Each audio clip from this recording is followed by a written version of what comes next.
హైదరాబాద్లో మరో real estate మోసం వెలుగు చూసింది. అపార్ట్మెంట్ నిర్మాణాల పేరుతో త్రిపుర కన్స్ట్రక్షన్ సంస్థ వందల కోట్ల రూపాయలు వసూలు చేసింది. త్రిపుర కన్స్ట్రక్షన్ డైరెక్టర్, ఎండీలను అరెస్ట్ చేశారు పోలీసులు. పసుపులేటి సుధాకర్, అతని భార్యను అదుపులోకి తీసుకున్నారు.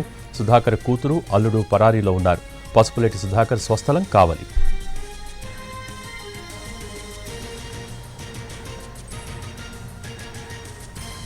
హైదరాబాద్లో మరో రియల్ ఎస్టేట్ మోసం వెలుగు చూసింది. దీనికి సంబంధించి more updates NTV crime input editor Ramesh Vaitla అందిస్తారు. రమేష్,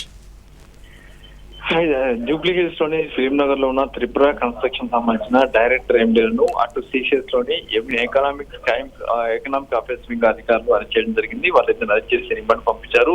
మరికొంతమంది పదాల్లో ఉన్నట్టు అధికారులు చెప్తున్నారు. అయితే దీనికి సంబంధించినట్లయితే అపార్ట్మెంట్ నిర్మాణం అంటే అతి తక్కువ ధరకి అపార్ట్మెంట్ నిర్మించి ఇస్తామని చెప్పి కూడా పెద్ద ఎత్తున ప్రకటించి ఆ మేరకు చాలా మంది దగ్గర నుంచి డబ్బులు వసూలు చేశారు. అయితే ఆ సకాలంలో ఫ్లాట్లు నిర్మించి ఇవ్వడమే కాకుండా తర్వాత ఆ డబ్బులు ఎగ్గొట్టారన్న ప్రధాన ఆరోపణ వరకు ఆ సీషియస్ లోని ఈఓడబ్ల్యూలో ఫిర్యాదు చేయడంతో ఆ మేరకు పోలీసులు కేసు నమోదు చేసి ఆ మేరకు ఇద్దరు కూడా అరెస్ట్ చేయడం జరిగింది. అయితే దీంట్లో ఇప్పటికీ మరికొంతమంది పదాల్లో ఉన్నట్టుగా అధికారులు చెప్తున్నారు. ఎందుకంటే పదాల్లో ఉన్న వాళ్ళు దొరికితే ఇంకా మరికొన్ని విషయాలు వెళ్ళలోకి వచ్చే అవకాశం అని చెప్తున్నారు. ఎందుకంటే దీంట్లో త్రిపుర కన్స్ట్రక్షన్ పేరుతోటి పెద్ద ఎత్తున యాడ్స్ అంటే ఆకర్షణీయమైన యాడ్స్ ఇవ్వడంతో పాటుగా అటు సోషల్ మీడియాలో కావచ్చు, లేకపోతే యూట్యూబ్ లో కావచ్చు, లేకుంటే ఇతర మార్గాల పెద్ద ఎత్తున ప్రచారం చేసి ఆ మేరకు ప్రచారం చేసి ఆ మేరకు ఆకర్షణీయమైన ధరలకే మొత్తంగా ఇళ్ళు, ఫ్లాట్స్, విల్లాలు నిర్మించిస్తామని చెప్పి పెద్ద ఎత్తున చెప్పి అటు చాలా మంది దగ్గర డబ్బులు వసూలు చేయడం జరిగింది. అయితే వసూలు చేసిన డబ్బులకు అనుగుణంగా వీళ్ళు ఎప్పుడు కూడా ఫ్లాట్స్ కట్టి ఇవ్వకపోవడంతో ఆ మేరకు ఈఓడబ్ల్యూలో ఒక